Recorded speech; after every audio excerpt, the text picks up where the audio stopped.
With the world of coaching evolving and the carousel always changing, we're going to sit down with some coaches and we're going to figure out what they coach, how they coach, and most importantly, why they got into this profession. My name is Kason Wilkinson, and I am your host of the Coaches Why podcast.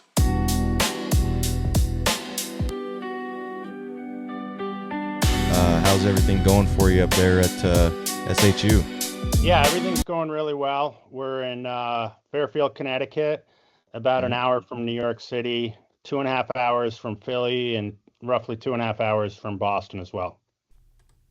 Oh, nice. Okay, so you're right in the meat of the Northeast, essentially. So that's prime wrestling country up there, man. That's one heck of a region to be in every single day when it comes to the sport there. But since we're there, we might as well start there. Tell me a little bit about yourself, man. Did you grow up, where'd you grow up, and when did you get involved in sports, but maybe wrestling, since obviously that's what you're coaching? Yeah, absolutely. So I did grow up in New York. There's a part of New York that's 25 minutes away. But where I grew up is way upstate New York in the, if people have been to Thousand Island Duels, they'll know I'm about an hour even north of that. So, right about an hour from Ottawa, way upstate New York, about 7.5 hours from Long Island. So people don't realize how vast, a lot of people think Scarsdale, White Plains is upstate New York, and then there's another 7 hours to get to my place. But yeah, I grew up in New York, in big hockey country. In fact, our hockey team just lost to Suffern, New York, which is a little bit closer to here, in the state finals. And it's just Division I hockey team in St. Lawrence University and Clarkson right down the road. And then, but I ended up wrestling. I had to train at the Montreal Wrestling Club, so I had to go to Canada to practice with my club. And then, yeah, I mean, it's great, being this close to New York, PA, New Jersey, and then the best parts of New England. It's, New England, Northeast, whatever you want to call it. It's a wonderful place to live and certainly recruit from. Sure, yeah.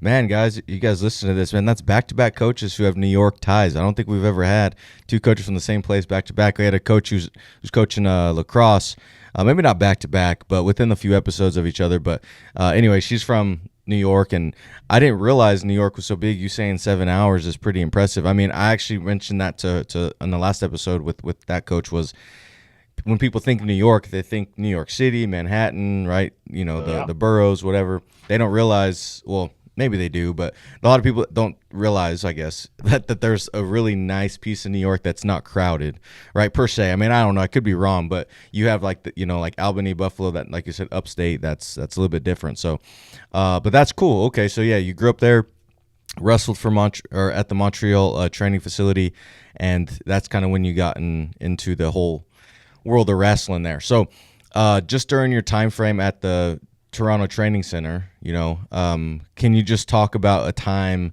or I should say your time at a training center? Not everybody has the luxury of being able to train at a training center, right? And so just kind of speak on that experience for you and what that did for your just wrestling career. Sure. Yeah, it's actually, the Montreal Wrestling Club is actually the same club that GSP trained. So a lot of people are familiar with that. I mean, obviously I went to a high school, and so that wasn't my only place that I trained. I had a father who won a national title as a Division III wrestling coach at St. Lawrence University. And then I had a brother who won a national title both in high school and in college. And then I had another younger brother who wrestled at Ohio State as well, who won a national title at Blair Academy. So I'm kind of the lone man out, and I got a nephew now who's coming through the ranks in New York. He got third in the state, then second, and he's probably going to hopefully win a national title someday too. And I'll be the only one without a national title so far. But that's why we're hopefully on this podcast and revisit, and some. We'll update it as that happens, hopefully. Oh, for sure. Yeah. What's happening right now, we'll check, we got tabs now, so we'll keep an eye out, and yeah, absolutely. No, that's cool though. It sounds like family was a big piece of your experience, right? Wrestling, it's kind of cool. If for you guys who are listening and watching, wrestling's a really small community. I don't know if you know this, Coach, but I coach women's wrestling at the 2-year level, the JUCO space. Um, but anyways, like wrestling in general, men's or women's, is a really small, tight community. At least I feel like in comparison to a lot of other sports, right? Like it's numbers. Not everybody can do it, so it's already naturally going to be kind of this tighter community, right? If you see somebody with cauliflower, or you hear they're a wrestler, right, and you're a wrestler, you kind of have this natural bond. And even if you had that, in high school, everybody had different mentalities than you do as an adult, but especially when you get to that adult world, I feel like a lot of times it does bring some people kind of that common ground. So it is really cool that your whole family has been a part of this journey with you. And yes, no national title yet, but hey, you know what? The great thing about life is it's not about when you do it, it's how we do it, right? And so it don't matter if it happened when you were young or as we get older, we'll figure out a way. So that's a big thing there. So, but yeah, that's really cool. So being just a part of the sport itself, how do you feel wrestling has evolved from when not only you first started like as an athlete, but also as you've coached, right? Like the sports have evolved. Wrestling is still wrestling. It's not like it's changed a lot, but what are some of the things that you've noticed that have made changes? I know like there's some things like points and things like that, right? If you had a takedown record for your school 10 years ago, it's probably not going to get broken anytime soon just because of the points here. So, but anyways, how has the sport evolved for as you've seen it from when you first started? Yeah, I mean, the word that comes to mind is growth. I mean, I had to go to the Montreal Wrestling Club, one, because it was a good club, but two, there's not clubs everywhere like there are now, and that's a healthy thing. And you look at the numbers for Fargo or for all these tournaments, and even for the college opens, like if you don't sign up in time, you're gonna be it's gonna close.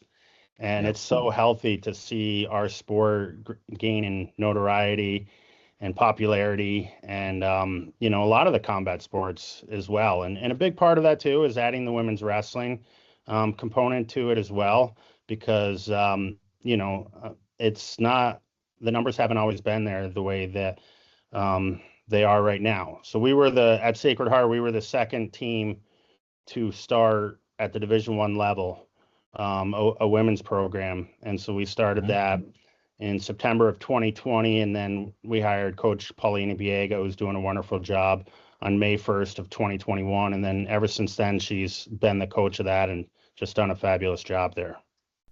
Absolutely, yeah. And you referenced the club scene, which, by the way, I guess I cut myself off there, but you are right. The growth of the sport is outstanding. Obviously, women's wrestling has definitely helped. Just like you said, kind of bringing it to notoriety. It helped with it, I should say. But you mentioned the club scene. I don't really talk about this with everybody, but I am curious because I haven't talked about it in a while, especially with wrestling. But in a lot of times, club scenes, you sometimes have this. What's the right term? You sometimes have this like balance, like power balance, right? Like you have the high school coach or wherever you are in your life, your high school coach, college coach, whatever. Anyways, they're telling you one thing, right? They're training you this way, training you that way, whatever. And then you have the club coach who's telling you this, and sometimes, not all the time, sometimes they work hand in hand, but sometimes you have it to where the club coach is saying this, high school coach or whoever is saying this. So, from your perspective, or maybe just your thoughts on club, how do you feel like club has evolved and/or we'll start there actually. How do you feel like club has evolved? And then I guess on top of that too, do you feel like club is a necessary aspect? Because I know there are some people who can't afford clubs or there's no clubs in their area. It doesn't mean they don't work; it just means that they don't have clubs. But do you feel like the club scene, the club space, is a necessary thing in today's world for athletes to go to the next level in the sport of wrestling? Yeah, absolutely. It sort of takes one to know one. I mean, because I have owned a club, and that was previously what I did before being a head coach here at Sacred Heart.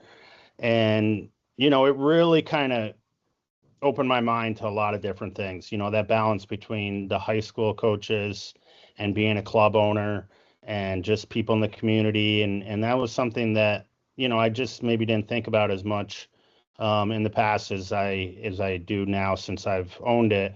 I don't currently operate it, but it's something that, will stay with me forever. And one example of that is, when you're running a club practice, you really want to make sure that doing a great job running a great practice, because there's a lot of competition out there and a lot of people that are trying to do the same thing. And so every day you're kind of having these kids be engaged and want to come back. And quite frankly, that rings true in the college level, and even the high school level. Retention is huge. I mean, here at Sacred Heart, we've had the biggest team in the country for the past 6 years. And, obviously retention is important, just to keep it from a number side, but also just to provide a good experience. And, you always think about that. I mean, previously, before that, was a volunteer coach at Lehigh, second assistant at Stanford, and then a head assistant at Brown. So kind of carried all those different roles and always wanted to run a good practice. But there's something to say about, when you're running a club and showing these kids a good experience, because that is so important now, even at the collegiate, the highest level, because these kids will pick up on it if you're not. I mean, right now, unfortunately, it's very tough to be very good at even in the high school level. With you talk about these clubs, and one thing beyond that is the private training and the lessons and all these tournaments available. I mean, if you're a high school kid, and to some extent a college kid now, there's a tournament available to you almost every weekend of the whole year. And so I think for every parent or every coach, they have to kind of devise a plan. And what is the best way? Do you train at your local regional training center? Do you have a great person that you're doing lessons with? Do you do both? Do you do everything? I mean, it just rattles a lot of people, because they second guess every single thing they're doing. And you're mentioning how, like, these kids almost, they have all these opportunities, right, with all the off-season things that they can do and travel to and all that stuff. But, just the evolution on top of that, too, of like how, which I know is because of clubs and practices and all these things, but just how developed some of these high school kids are, right, in comparison to 10 or 15, 20 years ago, just out of high school, right? Like 10, 15 years ago, it was, I don't think it was very uncommon, but truly in the terms of like this last year, right? Like 133 at the D1 level, like those top 8 were all freshmen, right? And you had like Sergio Vega was a freshman, and you just have all these people, right? Freshman class the last year or two has really stood out, and that's different than 10 or 15 years ago. So, obviously everybody develops at their own pace, at their own levels, their own times, right? So just because you aren't that guy out of high school to walk in there doesn't mean you won't be when you're graduate or when you're, later on in your college career. But I can definitely understand how that's a big piece to the puzzle for a lot of these athletes. You talk about retention. I definitely think it's important, and we'll talk a little bit about it without talking transfer portal, because I do think, just Division I, you're the most scrutinized in terms of transfer portals, right? Obviously, or maybe the most media focused, I guess, in that regard. And obviously, and I also know you guys have, which I don't know if it's every NCAA. I know just NCAA D1. You guys got that roster limit now.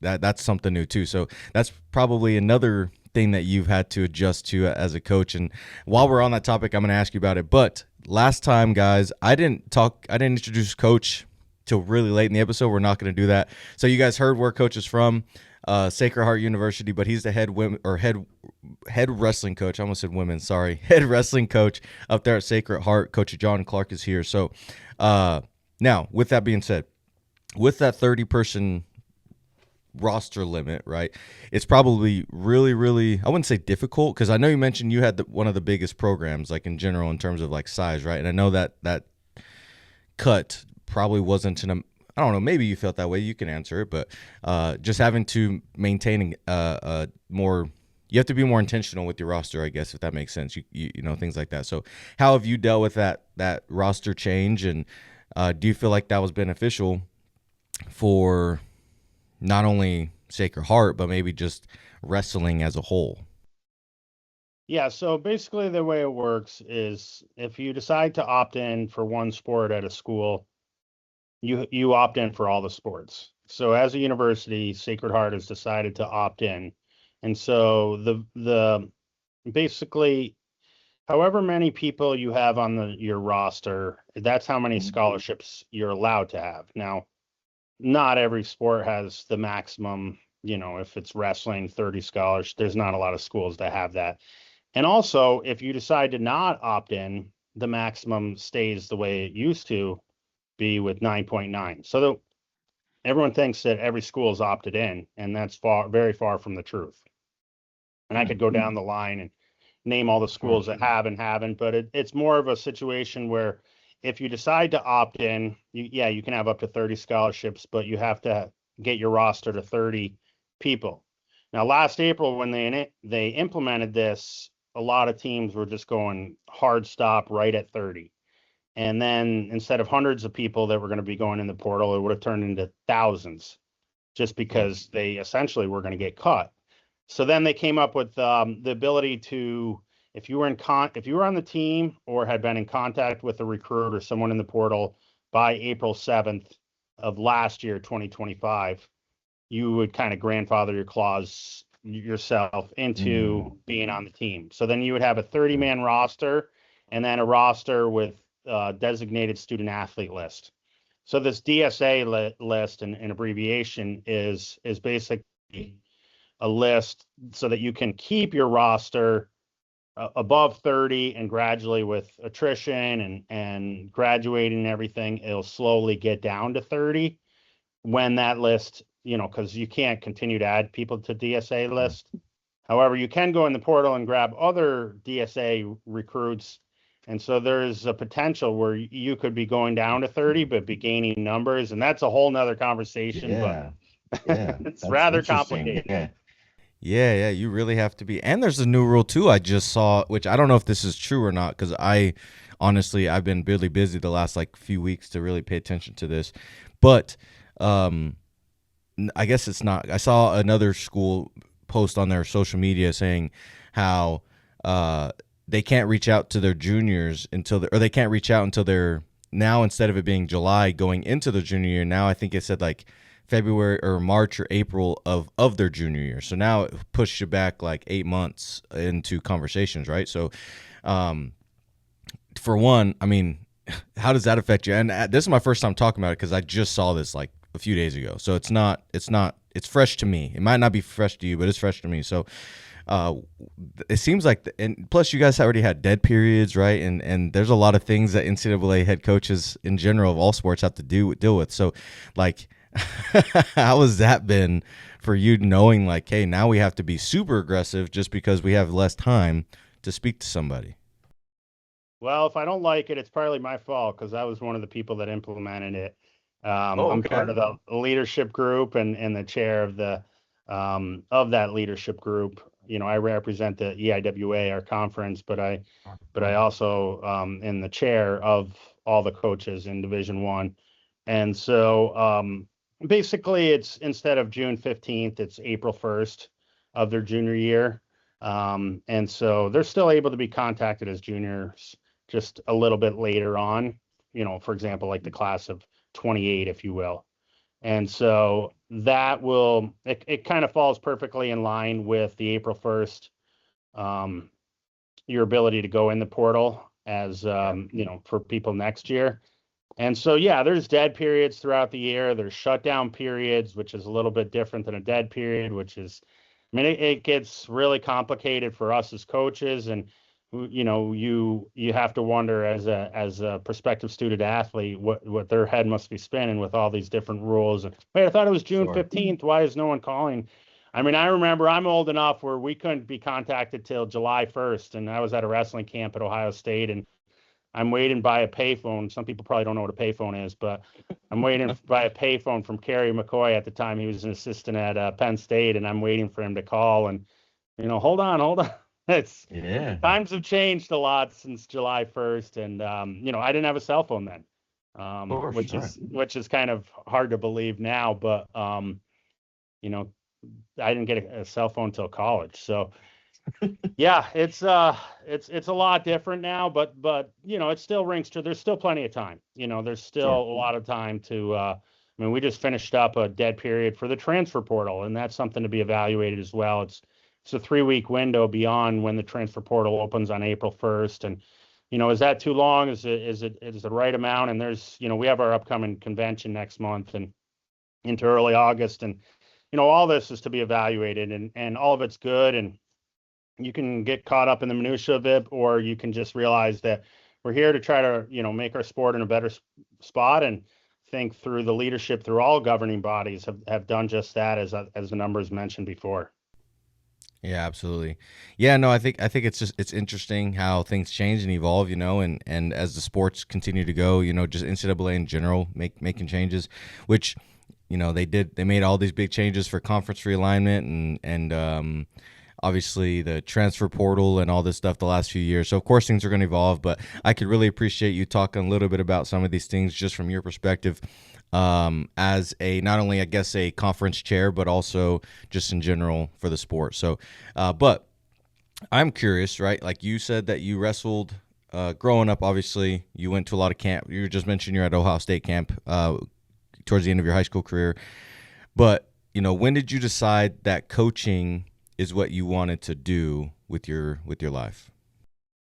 I mean, I always knew that I wanted to be a coach, and I guess maybe partly because my father was a coach, and going through the ranks, it's something that has always been in my blood to, and a passion of mine. And I realized, kind of the pathway to become a head coach is just like the pathway to become a state champ or an All-American or whatever it may be. You kind of start at the bottom and do all the nitty gritty work, and then you hopefully progress in a way. I mean, not every coach makes it to the point where they become a head coach, because it's a lot. It's a lot more than, I have a lot of former athletes that go on to coach and they're like, wow, I had no idea that it entailed all this. And I kind of mentioned coaching at the other schools and learning from all those different experiences. And I'm just so grateful for the mentors that I've had. And, I just can't be thankful enough, because it's a lot before and it's a lot now with, everything that's going on and opting in and NIL and everything and portal. I mean, all that stuff is relatively new. I mean,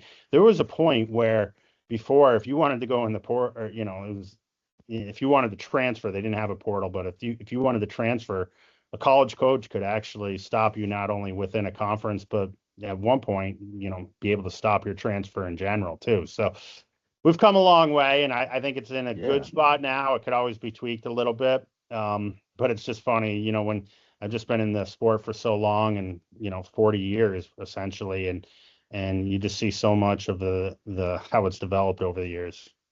Yeah, yeah, for sure. I mean, it is cool to see that development, and especially you mentioning the whole idea of the coaches could stop you from transferring and everything like that.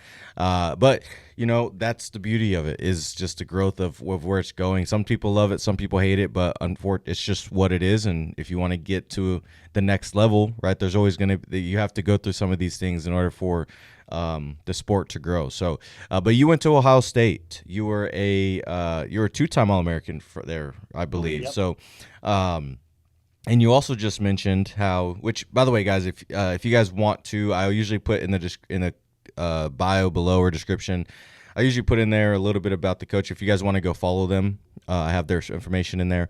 But also, there's a link to the coach's bio, basically, so you guys could read into coach if you guys want to see a little bit more, some of the successes coaches had, things like that. So just so y'all know, but back to it a little bit about you. So yeah, so you're a two-time All-American for Ohio State. So not a lot of people get to experience being an All-American, not only in college but at the highest level, right? Division I, Ohio State. So what was it's kind of a two-parter. One, on the athletic side, what was that experience like? As you've kind of obviously you experienced it, you look back on it, right? Something that you can hang your hat on a little bit, just in terms of hey, this is cool.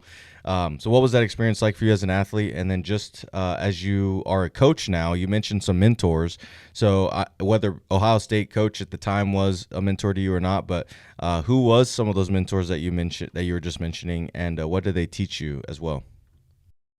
Yeah, it was awesome going to Ohio State. I mean, I was at the time, it was the biggest school in the country. It's still a big school now, but I'm from a very small town, as I mentioned, and so it was a big adjustment. But I think it was really important to be surrounded by great people. We came in as the number one recruiting class in the country, and I see you got a Rudis shirt on. My roommates in college, Tommy and Jesse. They started Rudis. Oh, really? Jeff Jordan, Nancy Schultz. Yeah. So they own Rudis and they've done a great job. And those were, guys that I was in their wedding, and they were That's fake. roommates and teammates and everything. I mean, Tommy Rollins in particular, he was a two-time national champ, four-time All-American, and successful businessman now on many fronts beyond Rudis. He was someone that I had to emulate, and I knew that it was important for me to live with him, to follow what he did, and it was just someone like that was really inspirational to have as a teammate, and a perfect person to guide. I had a bunch of great teammates that were, really important to me, and coaches, and I just am so thankful for all of them. But that's someone that, I would say my brother Mitch and Tommy are kind of two people that are, it feels like they've had a perfect life, and they are successful in a lot of different areas, and so, you know, that the saying is, I can tell you who you are by the people that you surround yourself with. And, everyone that knows Tommy knows that he's a perfect person to be surrounded with, and many others as well that I'm still friends with to this day. And it's awesome.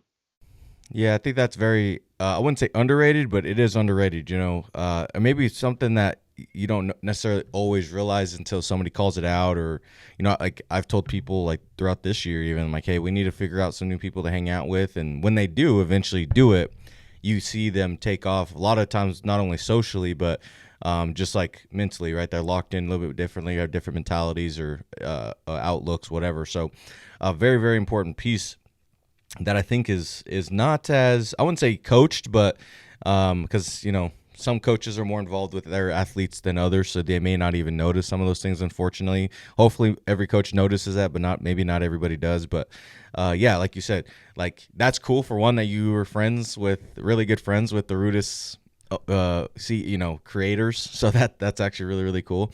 But kind of going back to this, because we could talk Rudis and stuff too, and argues and or not argue, but conversate about the brands and stuff like that. But that's really cool that you got to be around that. But yeah, like you said, I think as not only coaches, but just as a person, right? Like I was thinking about this the other day, or maybe even yesterday, just about the idea that like I really am trying to surround myself with, because I moved to a small town, right? So I'm still new to the small town. I don't have a lot of people that I know like that, but I'm still trying to surround myself with people here that fit that mentality of as an adult, right? On that side of it, whether it's my same beliefs, like-mindedness, right? Whatever the case is, trying to surround myself with that even as an adult now. So as an athlete, sometimes they don't always notice that. So I think as a coach, we sometimes have to not sway them, but have that conversation. Like, hey, I noticed you're hanging out with this crowd.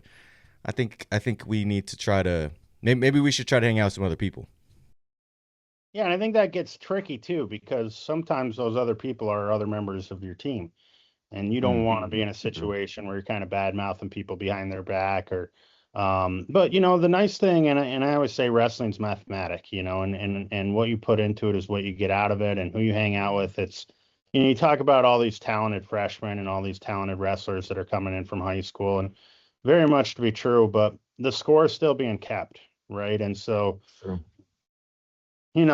There's, I don't know, a teammate in college, Blake Kaplan, who was a walk-on. Best he ever did was fourth in Ohio once, and he became an All-American. And to me, that was, that dude worked so hard and would stay after practice. And then you have some other really successful people coming out of high school that, and they kind of get into the wrong scene. And, it's it's undefeated with the lifestyle that you live. And so I think having that balance, I think that's the part of coaching that has been really intriguing to me, because when, even as a father, of being a coach, you kind of think of just the X's and O's, but how do you reach a kid who's hanging out with the wrong person, who's not living the best lifestyle, who thinks they're working hard but they're not? And that's really, the longer I'm in this game, like a bigger part of coaching than, I know it kind of goes without saying, but that's something that is really, really differentiates the best. Sure.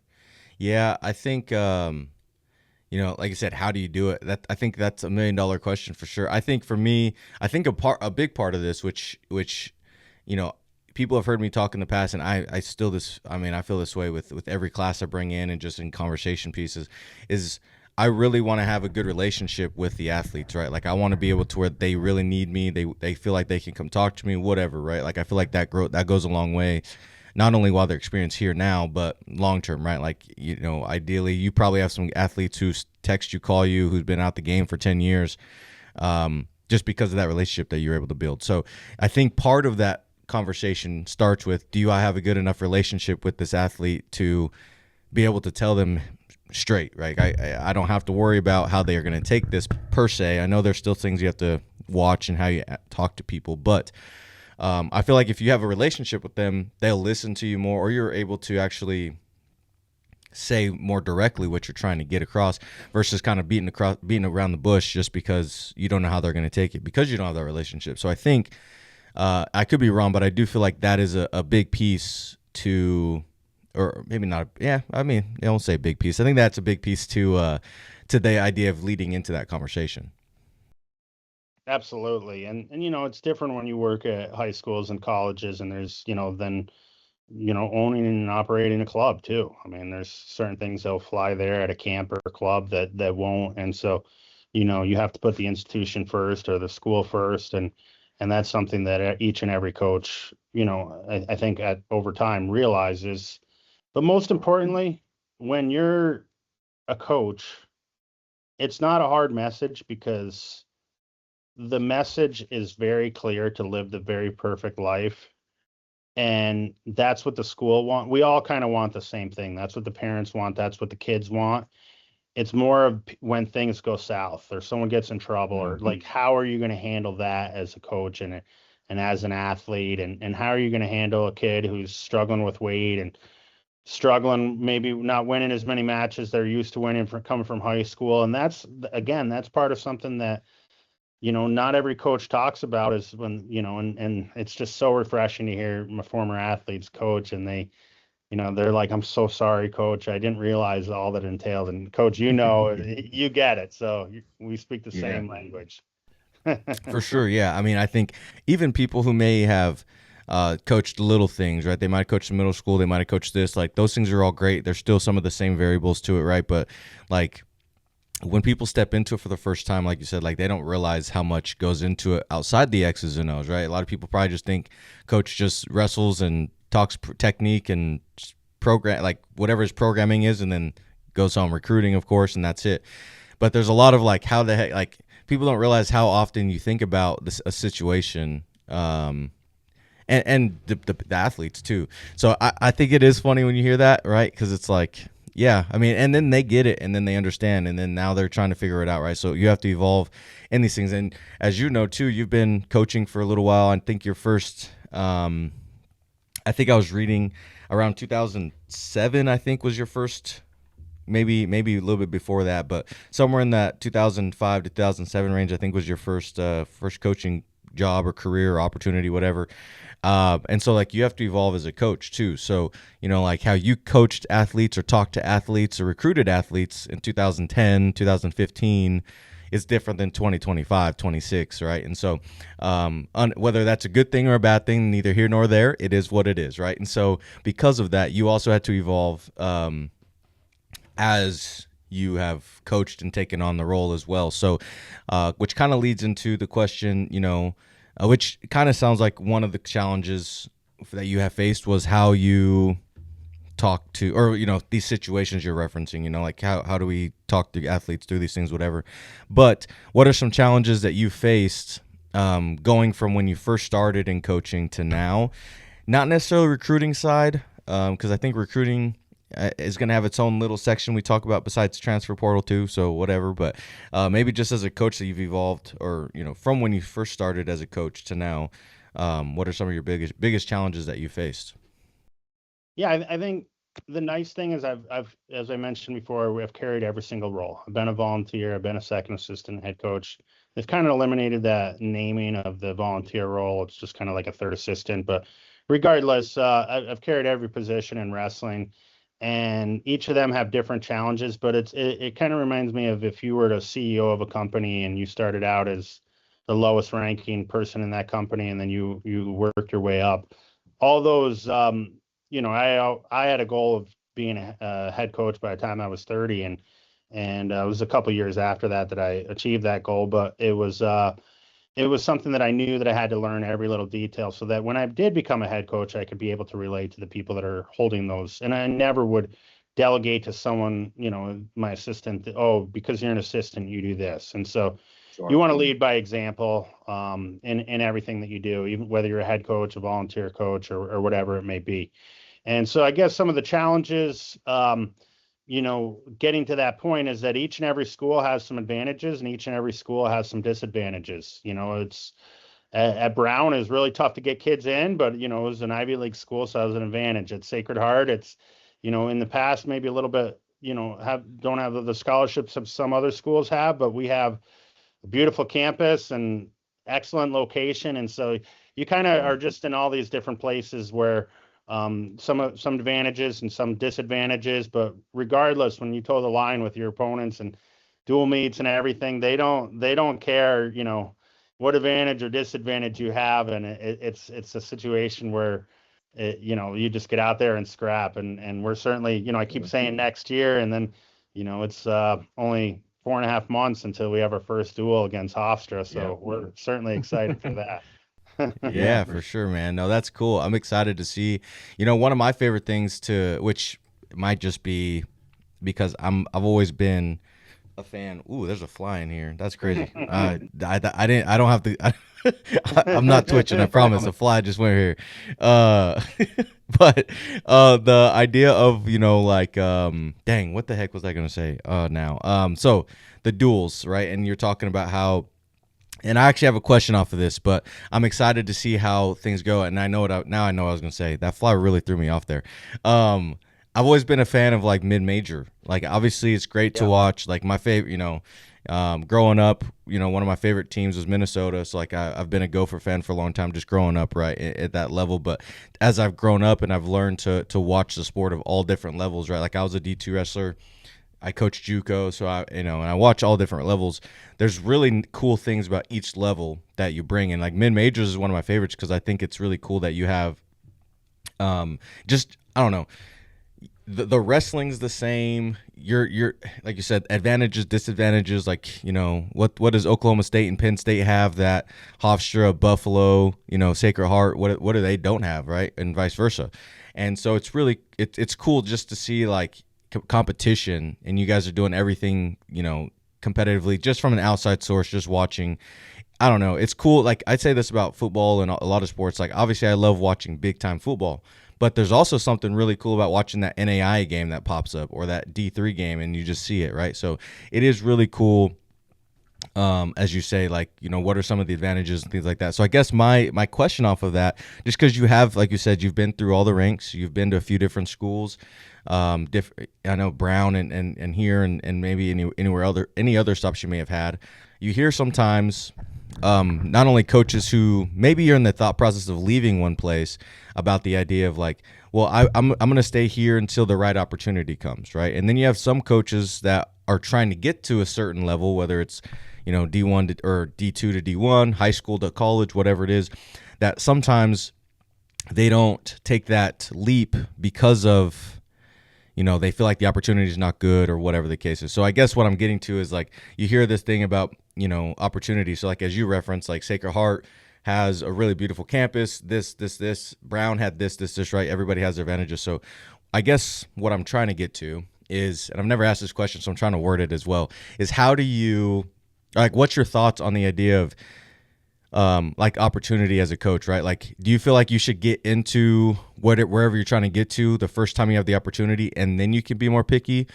Or do you feel like, when you get to a level, like for example, if you're the head coach at Brown or even right now, Sacred Heart, do you feel like, and I know, by the way, all of this is very personal. Every person's different. Everybody's got different reasons, values, whatever. But this is more of a general term if everybody had the same mindset or same situation.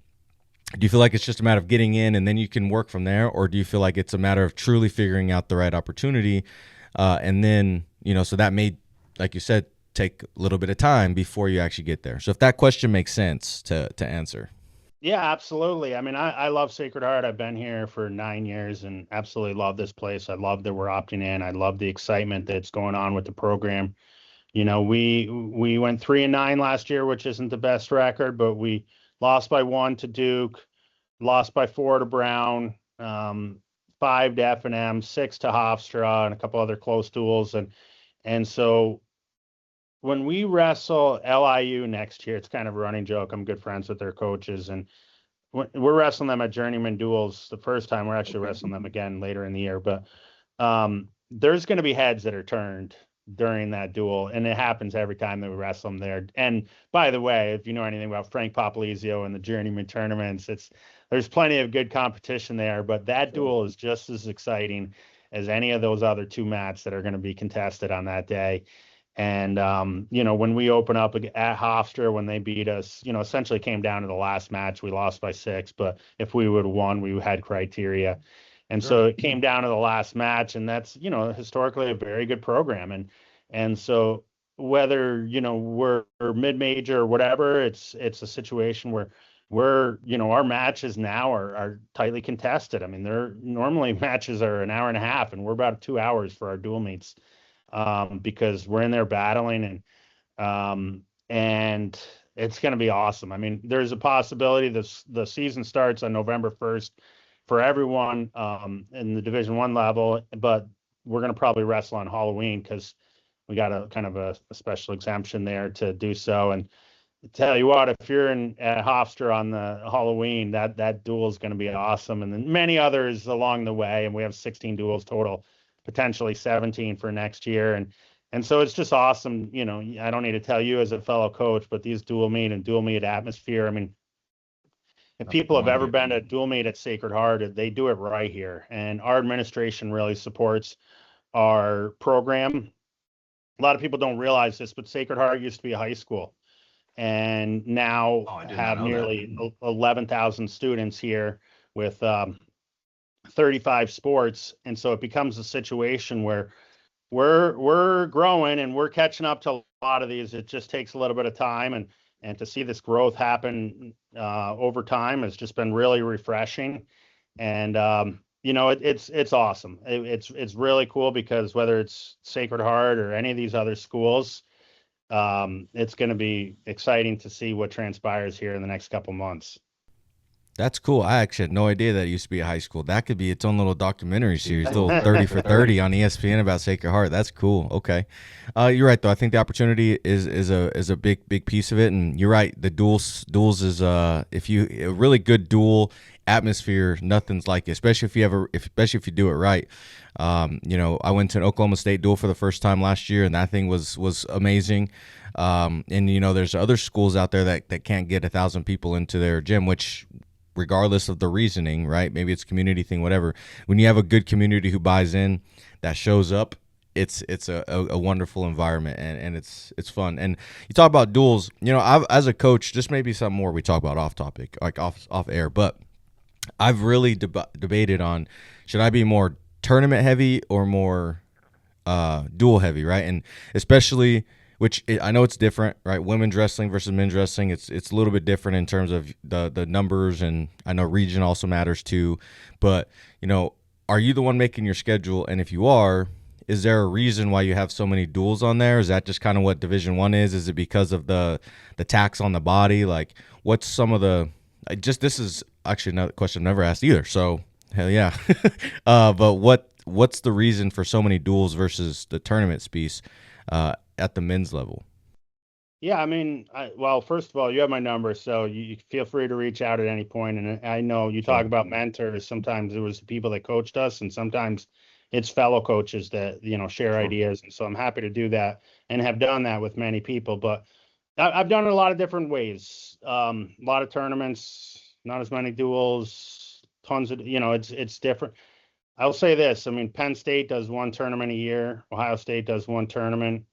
Iowa does one tournament. Now they're starting with some higher ranked kids, but I'm not saying that's the right or wrong way to do it. I think it's trying to find a balance for your team and for your school, and try a couple different things and see Sure. what works, what doesn't work. But that's something a little bit different. I mean, one year I had 50 plus matches. I mean, there's no one that's, well, I don't want to say no one, but it's very rare to see someone Yeah. at the Division Yeah, One college level level doing get, that. to Yeah. get 50 plus matches. And so, it gets complicated too with the RPI and the head to head, and you want to make sure you're wrestling the right opponents, but you also want to make sure that you're wrestling the right schedule and factoring in now the IWA has two different conferences within one conference, or divisions, if you will. And so we have to wrestle everyone. And then we have a crossover match too. So by nature, we're wrestling a lot of duels just with that alone. And then we have to kind of add some matches in there that we deem fit. And, each and every coach has to see what's best for their program and, go with that. Doesn't mean that, yeah. And to answer your question fully though, I do our schedule completely and I enjoy doing it. It's we're in a great location with close proximity to so many different schools, and we're right smack in the middle of the IWA when you factor in from Binghamton to essentially Morgan State and American. We're kind of right in the middle of all those schools. So we were when the Ivies were with us. We are when since they've left and had their own conference, and so we just feel very fortunate, for the parents and kids and everyone's perspective that it's all kind of a regional. It's nice to be able to, be so Yeah, close. you're not doing the You're not doing the football Big Ten where you're Connecticut having to travel to California for a conference game or a duel or whatever. Yep. So no, that's definitely nice on financially too, for sure.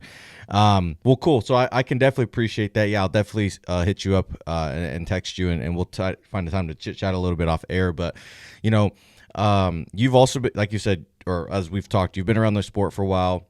You have this reasoning for scheduling, right? You figured out what works for you and things of that nature. But when it comes to the sport, more on the technical side, right? Like practicing, you said you've had a club. You've obviously coached college. You've probably seen high school or helped high school out before, whether it's maybe not high school like directly coaching, but you might have helped some high school kids, whatever. So just because you've been around the sport and you have evolved with it, what's an overrated and an underrated drill, technique, whatever, however you want to answer it, in the sport of wrestling? I mean, to me, I just feel like no matter what level it is, all three positions are equally important. Now, if you did a pie chart and you pulled every single high school and college kid and they said, well, what percentage of the time do you spend on your feet or on top of, and then it looks like a 70, 20, 10, breakdown for the majority of schools across the country.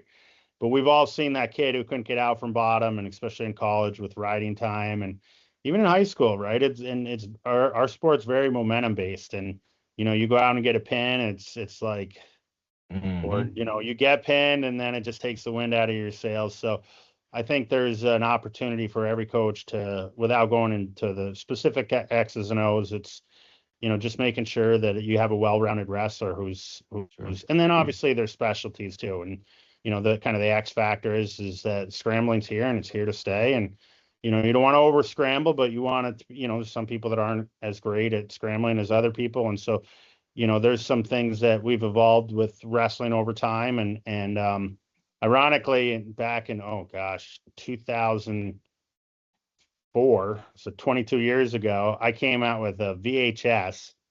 Some people might not know what a VHS is, but a VHS scrambling video called Scrambled Legs. And that was, between us and the Askrens and a couple other people that were really big into scrambling at the time, kind of helped revolutionize the way people scramble now. So it's kind of crazy how it's changed. Yeah, good old Ben Askren, the funk.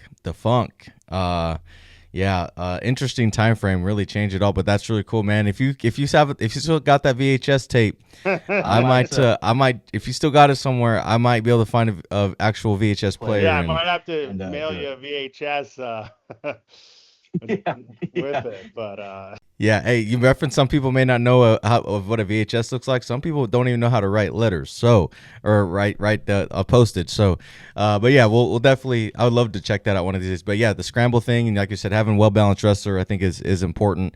And like you talked just now about momentum. I haven't talked about momentum in a long time. I talked about it in baseball, but I don't know if I talked about it in other sports like that. But in wrestling, people don't realize there is that momentum, like you said, in a duel, specifically in a duel. That's like you might have some momentum in a tournament, right? Like you have a guy who does well in this weight class and just kind of carries, but obviously the duels is where you really see that and you can feel it. So this question is kind of a question based off of everything, not just that, but like how do you coach a team, specifically in your situation, talking momentum, talking duels, how do you coach a team through, which, preface, everybody's listening, it's really hard to necessarily coach a team whenever you go back to back to back to back to back, right? You can't like break. I mean, I guess you do have, yeah. You might have you guess at the D1 level, you do have that break after the 5th match, but still, right, you can't really, the first 5 are this, and then you can't really talk until that break, right, and whatever. So anyways, what I'm getting to is how do you coach a team through those ups and downs of not only a duel, but also maybe just as a collective, like in a season, right? Like you said, you went 3-9.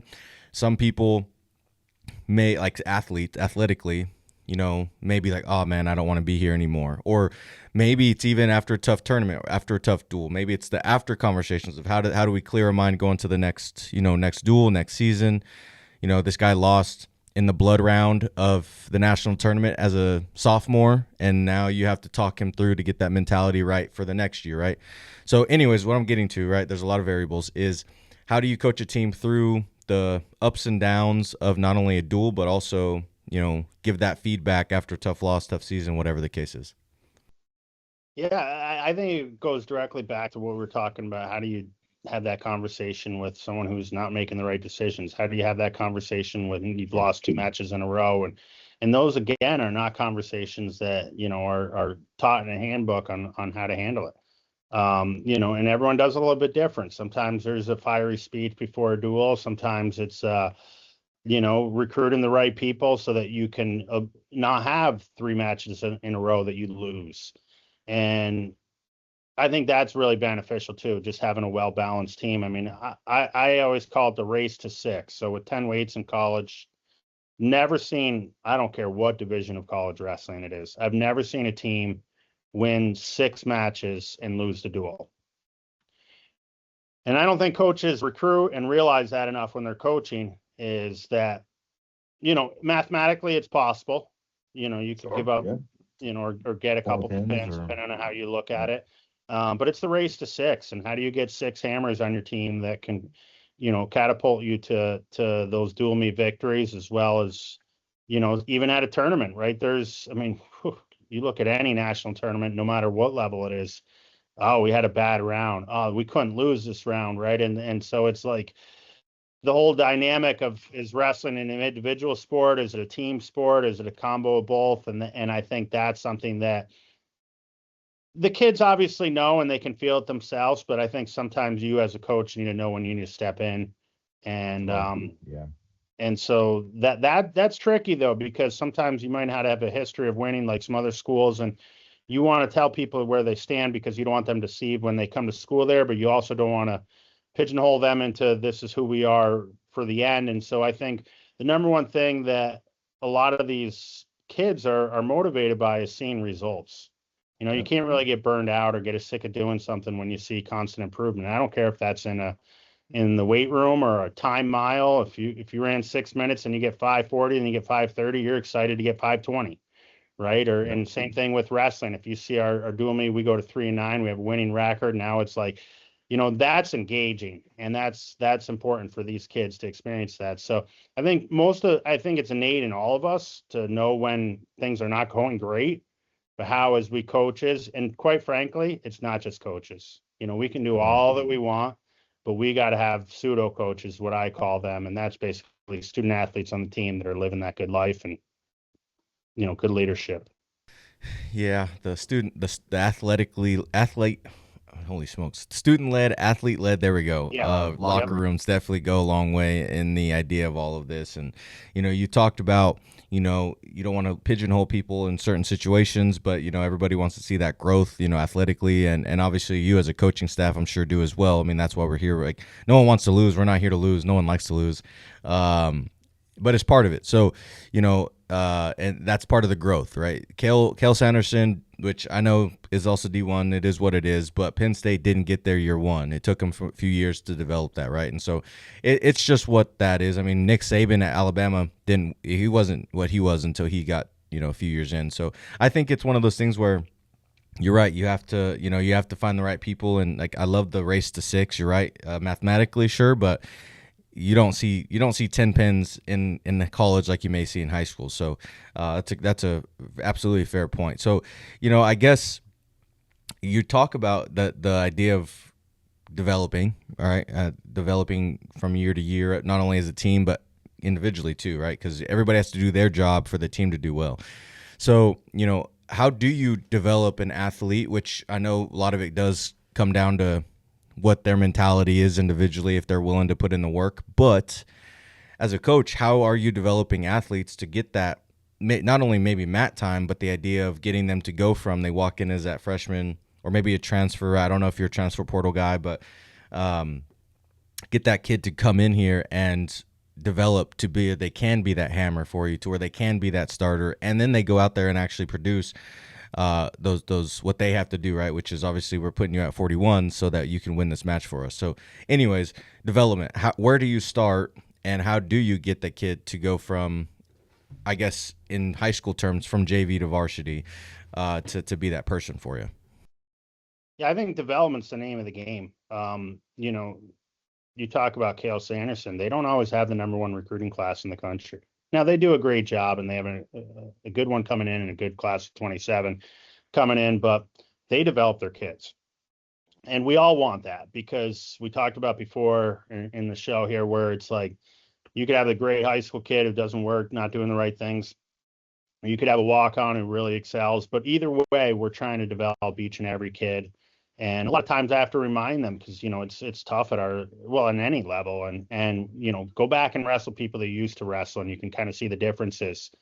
But the number one thing, the longer I'm in this game, is how much extra are you going to do? So we're all limited by the NCAA rules and institutional rules, and we all have to make sure we follow those rules. But whether it's high school, college, any version of it, everyone's going to practice every day throughout the year, pretty much when school starts to, NCAAs and a little bit beyond to maybe US Open or U23s. And everyone's going, but what are people going to do? And I call it the 100 days of summer. It's a little bit more than, these kids are gone for.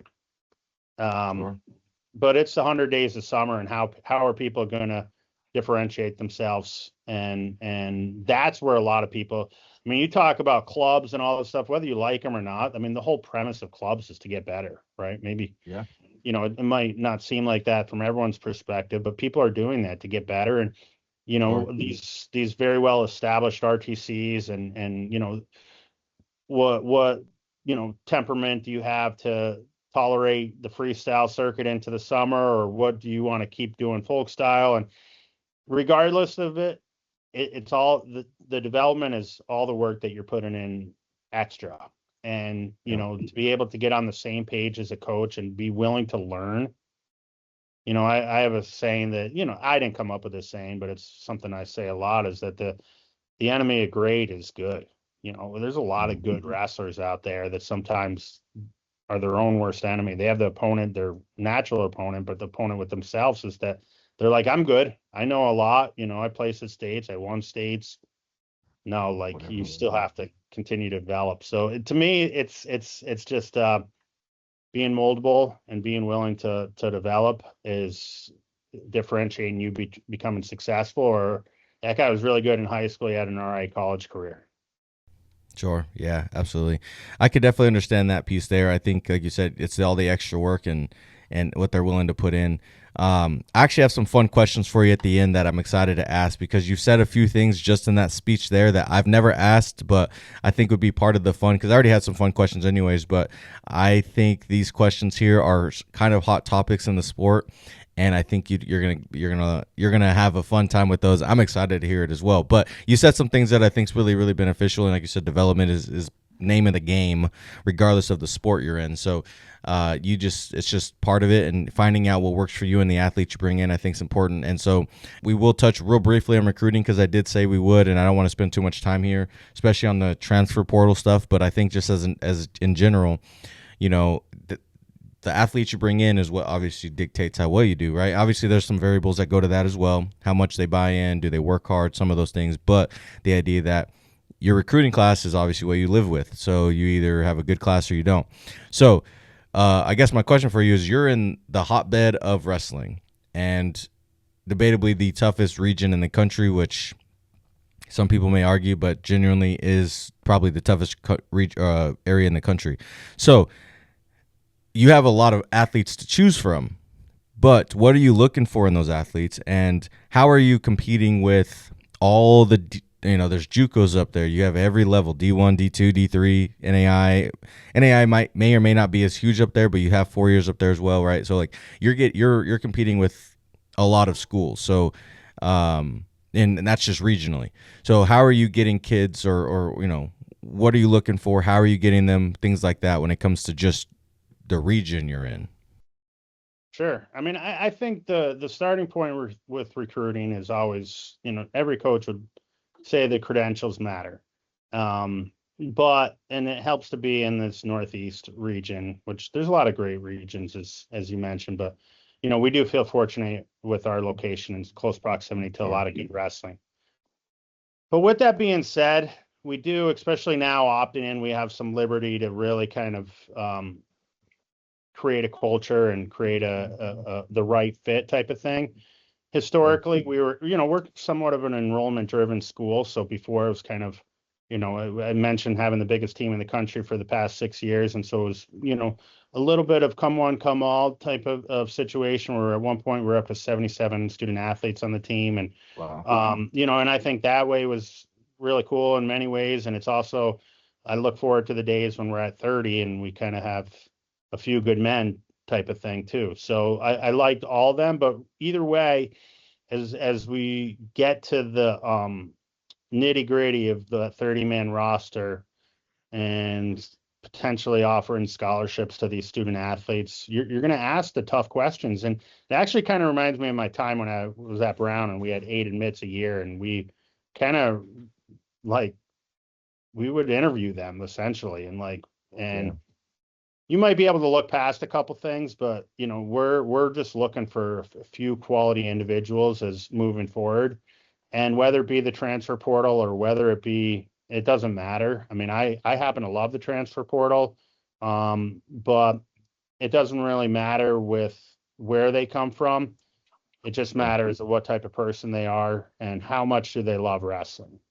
So I asked them, part of the questions is, how much of the time do you spend, what basically clubs? So how much time a year do you spend wrestling?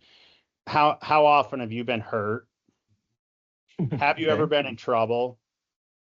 How much do you party? And you word it like that because that's, when you say, do you party, there's how much do you party? And so there's different tricks of the trade. And so we're just trying to clean up the culture as much as possible. And so there's an element there that, I mean, I love seeing these kids at these random tournaments that I'm recruiting. Sorry, I couldn't get your call. I was wrestling at a tournament and you're like, never even heard of. And you're like, oh, I love that. I want it because, again, wrestling becomes mathematical. We had a kid on our team who had 29 matches as an open wrestler. He wasn't starter wrestling. And then last year he had 48 matches. Again, wasn't a starter, paid on his own dime to go to all these matches. And we'll see how it shakes out this year. But that's a kid who wasn't a starter that, whether it's a high school kid going to these random tournaments or college kid, going to all these great tournaments and some small tournaments, that's who you want on your team. Yeah, for sure. That's tough though, because everyone will yes. Oh yeah, he's the hardest working, when you talk to a parent, when you talk to a kid. But then, I kind of heard this from Tom Brands and talking to a few other people besides the kid himself, to classmates, to club coaches, to opposing coaches. And, when you get down to 30-man roster, you kind of owe it to yourself and to the school that you're bringing the right kids to the school. Yeah, being very picky, and making sure that they fit all that stuff. I actually find the conversation piece about how much do you party is actually kind of funny to me, because you're laying it out there like you expect them to have that in their genes a little bit, but how much is the problem, right? We can't do it every day. So that's actually funny, because I never heard it. I mean, that may or may not be something that's talked about a lot, but that's actually kind of a funny conversation piece there. And so I guess a final quick piece, which kind of does lead into the culture part, but you said part of that conversation piece is cleaning some stuff up, and part of that may just be getting to know them a little bit more. But like, as you have developed your culture and just being, for one, like we're obviously both males, so we've been a college athlete and a student before, and some of those things, like, we know that some people do. How do you determine when something's too much of a red flag for you to pull the trigger on them, based off of those questions? Yeah, I mean, gosh, you hear that word culture. It's like, oh, stop talking. It's like, but Yeah. it's so important. I mean, it's so important, and it's a situation where we don't talk as much as we talk about it, and nauseating as it is. It's like we don't talk Yeah. about it enough, and Sure. you just hope that these athlete driven teams. I mean, it's funny how, like, when a coach can say something, it's powerful. When an athlete says something, it's sometimes equally or sometimes even more powerful. And it's not necessarily easy to grasp that as a coach who's been in the sport for a long time, but you just realize how important. It's kind of like the example I used with Tommy Rollins at the beginning of the show. Like, that dude, I needed to emulate what he was doing. And so those pseudo coaches, as I referenced before, those are really important. And for people to be in the locker room, if they hear anything, that's where kind of it starts. People don't have this conversation as fellow coaches, and you got to have those real conversations with your team. Has anyone in the past Right. month said anything negative in locker room? And like, just leave it open ended, and then, like, make it awkward silence for a second, and then someone will raise their hand and, like, yeah, it's kind of. And whether it's after a dual meet or after, because the phrase misery loves company. Yeah, you Sure. know what? Like, why did we lift today when we have a match this weekend? Why did that was stupid, and no. And I say to him, if you guys have any issues, come talk to us. I don't have end of the year meetings, beginning of the year meetings. I have an open door. Except for right now, I don't have an open door because I'm doing a podcast, but hopefully Sure. people don't think Yeah. I'm dipping out. But that's a little bit unique. I mean, I think a lot of coaches across the country do these, end of the year, beginning of the year meetings, and they get very stuffy, and it just feels like forced talk. But I have kids that see me, I was here at 6:15 this morning. I'll be here till late tonight. And it's end of June, towards the end of June. And every day is just as busy as the next day, because you're having those conversations, and you're not, they're organic conversations, and they're not forced. And I think it's just really important to get people on the same page so that you can have that and be like, hey, someone said this in the locker room. You're not going to make like a huge deal of it, but then you can have them, bring them in and talk to them in a way that's like, that's not helping our culture and what we're standing for. So Well, I think you mentioned the idea of the end of meeting and stuff, which, be honest, I do have a beginning of the year yeah, and an end of year thing. But the difference between, maybe not the difference, but the one thing I make sure I implement is the open door policy throughout the year. So, if they feel like they need to talk to me, and that does help. I mean, obviously the beginning of the year, a lot of times I've already talked to them.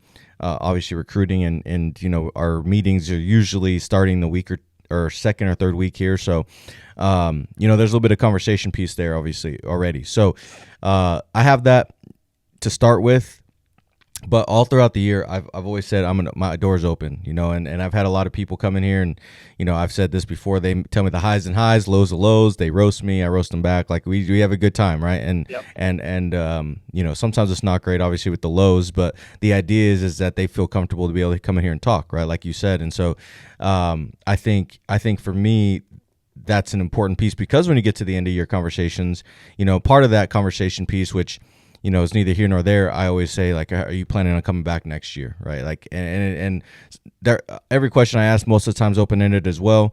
But the idea that I always ask, there's questions at the end of the year I ask, of course, in general. But the idea for me is I do those more for me, but the rest between those two, it's for them, right? Like they need to be able to come talk to me about things like that. And I think especially as you mentioned about the idea of, like you said, the culture and that, which is a very, very broad topic. Like, what is culture and how do you even develop it or whatever? Like you said, you just have that open door. You hear a lot, and I think that's important I mean, the time frame is probably not great because not everybody likes to be in a chair for 12 hours a day. But the idea that you're doing this and you have that open availability, I think helps a lot too, because that gives people space to, in your, I guess, referencing back a few minutes ago, talking about the whole player-led mentality. I think if you give them a space to talk to you, whether it is meetings or in your case where you don't have meetings, they just come talk to you and they feel free to be able to have that space. It allows them to feel not only more involved with you, but also to take what that conversation was, especially if you give them some information that you feel like would be good for them in general, which I'm sure it is, gives them some space to go talk to their people or athletes or the situation or whatever, and kind of take maybe that next step in leadership that they may not have had before that. So I think not only creating that space for you and them obviously creates a better culture, but also allows them to take that and have that player culture as well, if that makes sense. Absolutely. Yeah, well said.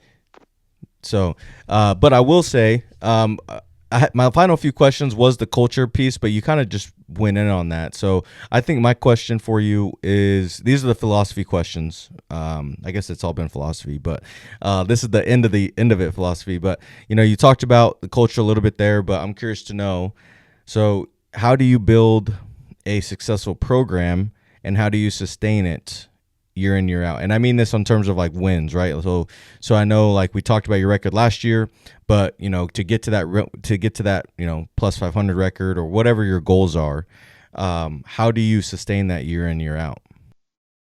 Yeah, it's a situation where we end practice every day with national champs, and maybe some people don't say it every day, and maybe some people may make fun of it or whatnot, but that's the goal that we have, and that's what we strive for every single day. And we have a lot of advantages here that we hope to take it with us from the recruits all the way to the alumni and to the kids on the team, that we feel like we can put ourselves in the position now, especially now opting in, where we can start climbing those ranks. And there's so many levels to becoming great. I mean, you talk about Penn, there's so many levels even between us and the next level.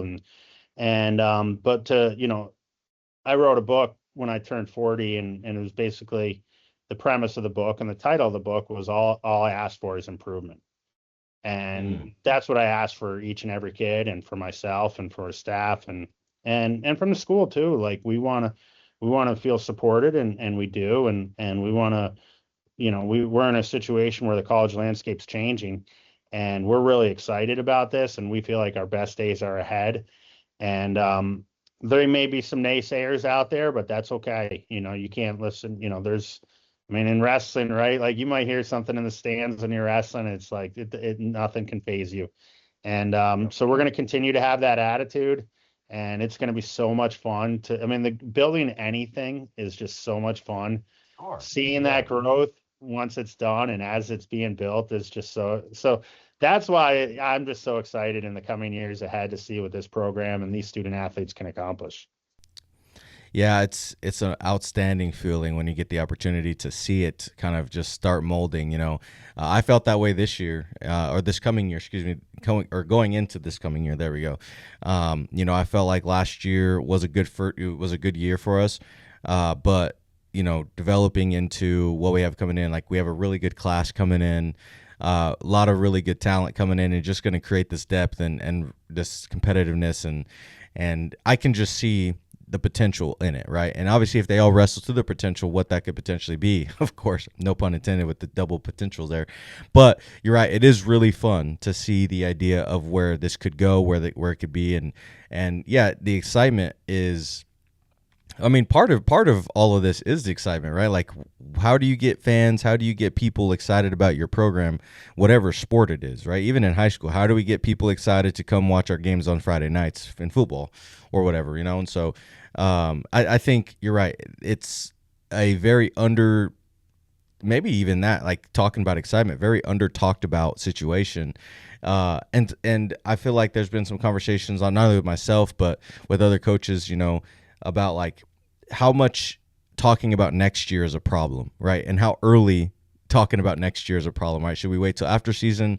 Is it okay to speak about how excited you are midway through this season when you're talking about next, right? So like that thing is always, I think, that's always a interesting conversation piece there. But the idea that excitement is important, and so I love that. I could feel it that you're excited about it, and you said you're a transfer portal guy, and I think you're right. If you do hit the transfer portal in the right way, I don't know if you're go after JUCO guys, if you go after these NAI D2 D3 guys that are there, if you're looking for like that D1 parallel whatever, but the idea that you're right. You hit one or two good guys out of that transfer portal, it can shape that season to, let's hypothetically say from 3-9 to 5-4, like that, right, or whatever the case is. So, or whatever. I think I did that math wrong, but you get the gist. It can really flip the season around. I'm not a math guy. I'm not, okay.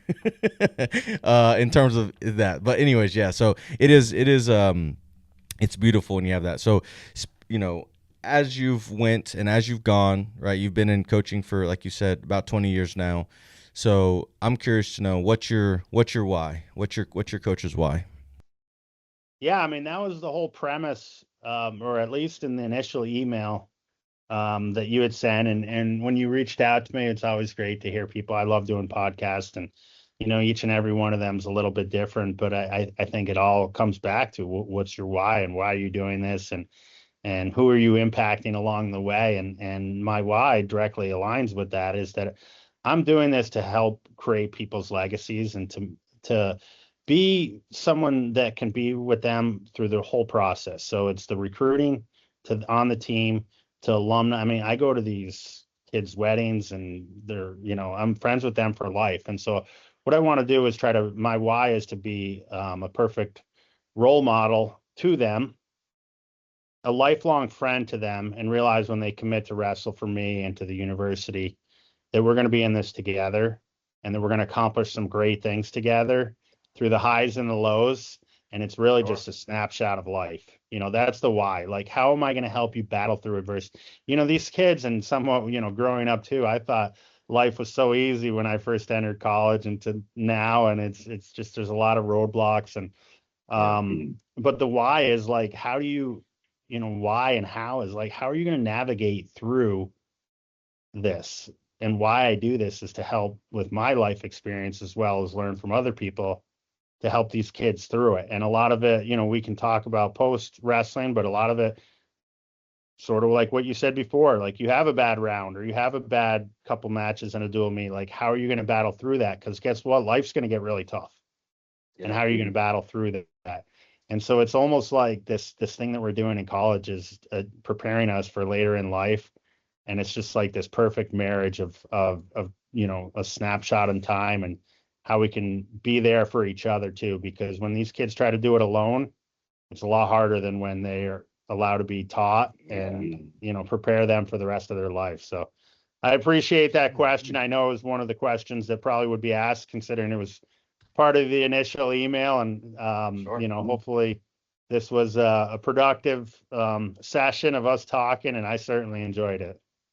Yeah, man, I'm super excited you took the conversation as well. And I'll be honest, I actually think you're the first Division I men's wrestling coach we've had. We've had some D1 on here before, but I think they've been assistants. I'm trying to think off the top of my head. So I'd love to hear the perspective of it. You know, obviously I love talking wrestling and all that. So definitely was productive. We have a few fun questions to end the show for sure that I think I'm excited to hear your take on. But before we get to that, if you guys are still watching this on YouTube, make sure you guys hit that bell, like, subscribe, all the 9 yards. If you guys are an audio listener, make sure you guys leave a review, hit those stars, say what you got to say, but say it with your chest, because Coach and I want to hear it. So I have some fun questions for you to end with, Coach. And one of them is this. You said earlier, actually, we'll start here. So the three styles: freestyle, folk style, Greco. Do you think it's important for athletes to wrestle all three throughout their career? If these questions get too tough, my connection might be losing a little bit. I love it. I mean, I love, wrestling all the different styles. I know there's a lot of varying opinions on it. But I think it's just a balance of, in the end, we're wrestling folk style. So I think predominantly we should be doing that. But there's high school kids trying to make the world team.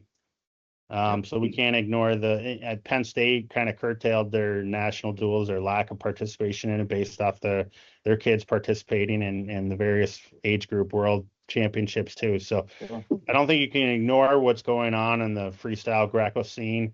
But it's an age old debate of how much time do you pour into that and how much time because there's still kids that struggle on bottom and folk style. And so but I feel like that's a very interesting question on what the percentage and how much you push it, how much you don't. And, there's some people I know that have never wrestled Greco before. And that's something that, it's interesting. You go out to Olympic Training Center and sometimes the freestyle wrestlers will wrestle Greco for a day and vice versa. And so I think we should all be pretty well versed. And, you get thrown a couple times in a match and you're wondering why you didn't, try judo or try some more Greco practices. And then other people that are doing that are like, yeah, you know what? There's not a lot of people great at Greco. And so I'm totally taking advantage of this. Absolutely. All right. I like it. So another hot topic. I've never asked this to a wrestling coach, but it's a super hot topic on the social media space. Is it state or states? You said it earlier, and I almost asked you in the moment, but I held to the end. We need a round two for well, yeah. Gosh. So to me, I say sectional, states, regionals, district, states, everything is kind of, it's funny you asked this because I'm on a group thread and we had this very conversation, which tends to come up a lot. So I got my sister involved, who was an English major, my mom, philosophy major, like basically. So Iowa always said states, but it's like, all right, how do I back this up more than it's states, right? You say nationals, you say states, you say NCAAs, you say sectionals, regional, all this stuff, but why are you adding that? And then obviously it's not apostrophe S, but there is an S. And so this is and I just got my master's a couple years ago in broadcasting and kind of sort of film and television and communications. And they say this might fall into the category of a teaser where we put this out there and there's going to be some naysayers no matter what you say. And then part of this conversation was my buddy Blake Kaplan, who talking about was a walk-on All-American. His daughter's dating Jesse Mendez, and he's like, well, it's state because there's only one state. And then talk about, well, then why did there's more than there's only one big topic, and there's only one nationals, but we don't say how'd you do at nationals. So it's I don't think the debate will be settled in this conversation. I'm certainly glad this wasn't the first question you asked, because we might be at an hour 33 still talking about this. So I'll let it be there, and I'm sure we'll have some naysayers when it comes to production. I am a naysayer as well. It's a state. It's one state. And then we don't have to go into it, but I will say I don't usually speak on like these questions. Yeah. I let it be and let you have your opinion, but I will say I believe it is state because it's one state. And you say, well, nationals is one nation. It's like, well, yeah, it's true, but it's nationals because of the fact that you bring in all these states into, which I don't know, maybe I'm wrong, I don't know, but I do think it's state. You're right. We'll talk about this another time. We'll pass it. We'll go. So sure, we'll let it be what it is. It's a teaser. Yeah, it is. So I got two more questions for you. First one, real quick, is what you've watched a lot of wrestling, I'm sure, over your time.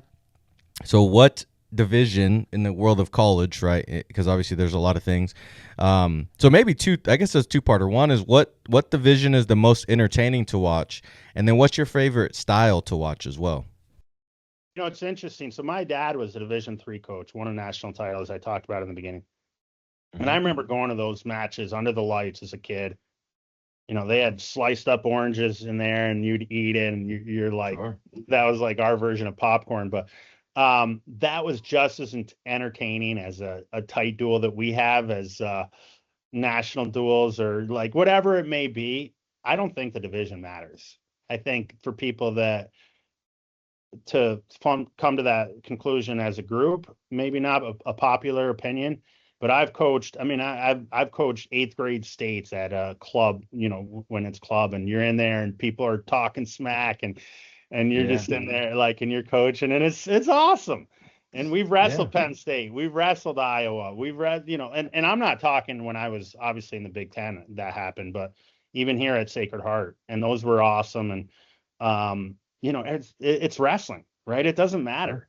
And I know that might seem hard to believe, but someone who's as an athlete and a coach competed against the very best, and I give Penn State credit when they wrestled us. They wrestled 5 of their national champs, and at the time, sure. and that's the way it should be. And that we wrestled at Spokane when COVID was going on, and it was awesome. A couple thousand people there, and that was just as great as our match against Hofstra last year, or whatever it may be. And of course, there's events like NCAAs or state. No, I'm just kidding. Sorry, I had to throw that in there. But yeah, no, it's wrestling. It's awesome, no matter when. Sure. It is. I like it. All right, I love it. So I can appreciate that. Probably the hottest question I ask is this one right here. What state produces the best high school wrestling? Pennsylvania. I think some things are up for debate and other things are not. You could say, well, what team is getting the most, or what state is the second best, or what college besides Penn State is getting the most out of their athletes? And I think there's some things that are up for debate and some things that are not. I'm not from Pennsylvania, so I don't have any. Well, then let's do that one then. What's the second best state and that produces high school wrestling? It's interesting to have that conversation, because then you get into, because I was wrestling in New York when it was one division, and now New Jersey and California, and then you have a bunch of, some of these states have 5, 6, 7 divisions on and then it's like, all right, well, per division, per state, and New Jersey's so small and they have such great talent, and California's so big and they have, great talent as well. So it's really hard to compare and contrast. I'll say this, Illinois is doing awesome, and Florida and Georgia, like who would have thought when I was going to school, Florida and Georgia were not, I don't want to say powerhouses, but like they're really doing a great job in those states. And so I think just like any athletic career, the story's still being told, right? You can say, here's a top 5 list beyond PA, but it's really nice to be able to see some of these other states that are really kind of growing in the ranks too. Sure. I was gonna say, my computer was gonna die, so I have to move you over here real quick. Yeah. First angle that anybody's ever seen of this side, but yeah, no, for sure. I think you're right. I think that there's a lot of debate in terms of or a lot of conversation pieces on why certain things like this, is argument or not argumentative, but debatable. So absolutely, I can appreciate that, and I appreciate your realness of that as well. I just know that region.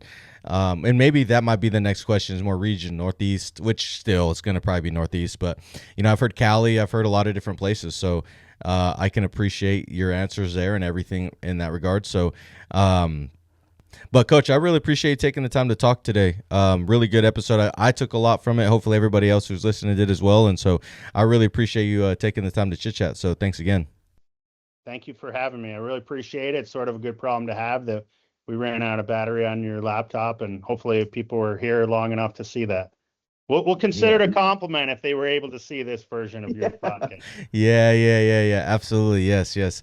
Make sure. Hopefully they stuck around to the end and got to see it. And so hopefully you guys want to see Coach back. I'd love to have Coach jump back on. We'll talk a little bit more X's and O's and talk a little bit more of the actual behind the scenes stuff. About how he runs Sacred Heart and just a little bit more about the sport. So hopefully we can get Coach back on. And thank you guys so much again for listening, watching, whatever it may be. But we'll see you guys on the next show.